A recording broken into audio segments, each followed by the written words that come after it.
सफारती तौर पे उधर जाने पे। इस वक्त मेरे सामने पूरी दुनिया के 56 मैं इस्लामी आपको ममालिक बताता बैठे हैं हूँ। कि इल्लामा एहसान ला ज़हीर। आप अपने ज़मीर से पूछें, आपको जाना चाहिए। मैं ये समझता हूँ, अपने ज़मीर मैं से अपने बताएं, ज़मीर से आपको बात बता रहा हूँ। जी, जी, बजा इस वजह से मैं गया हूँ और मैं अपने ज़मीर के अंदर मुतमईन हूँ। जो बातें मैं वहां करके आया हूँ, मैं 100% जायज़ दुरुस्त करके आया यानी हूँ। आप और अपने प्यारे नाज़रीन, ईरान पर जंग मुसल्लत करने से पहले अमेरिका में बैनुल मज़ाहिद कॉन्फ्रेंस के नाम पर एक प्रोग्राम करवाया जाता है और उसमें बहुत सारे उलमा को दावत दी जाती है और उसमें मुख्तलिफ मज़ाहिब के लोगों को बिठा दिया जाता है और पाकिस्तान से अल्लामा हशाम इलाही ज़हीर साहब को भी दावत दी जाती है। तो वो वहाँ पर जाकर अमेरिका के हुकूमत के सरकारी खर्चे पर नशे करते हैं, घूमते हैं, फिरते हैं और फिर वापस आकर वो बयानिया बना देते हैं।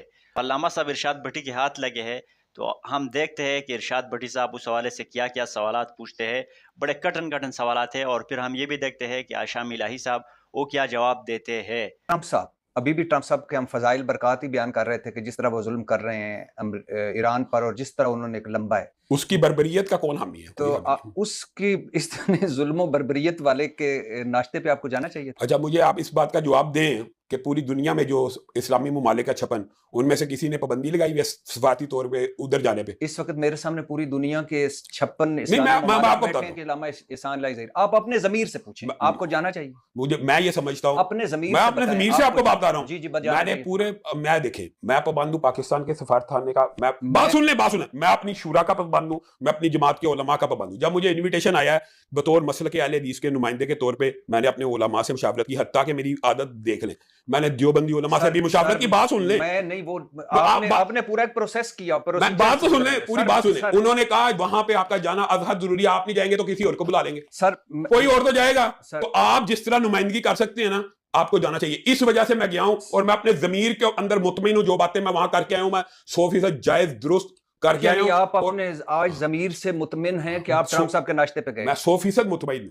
तो फिर आप क्यों क्यों कह रहे हैं वो जालिम है, वो बर्बरियत वाला है? अच्छा, अब आप ये देखा, अब ये आपका फहम है कि कोई जालिम और बर्बरियत वाला हो और वहां पे कोई इस्लामी कॉन्फ्रेंस बुलाए तो उसके पास नहीं जाना। ये कैसे? वही जालिम और बर्बरियत वाला परसों मुज़ाकरात की टेबल पे ईरान के साथ बैठेगा तो नहीं बैठना?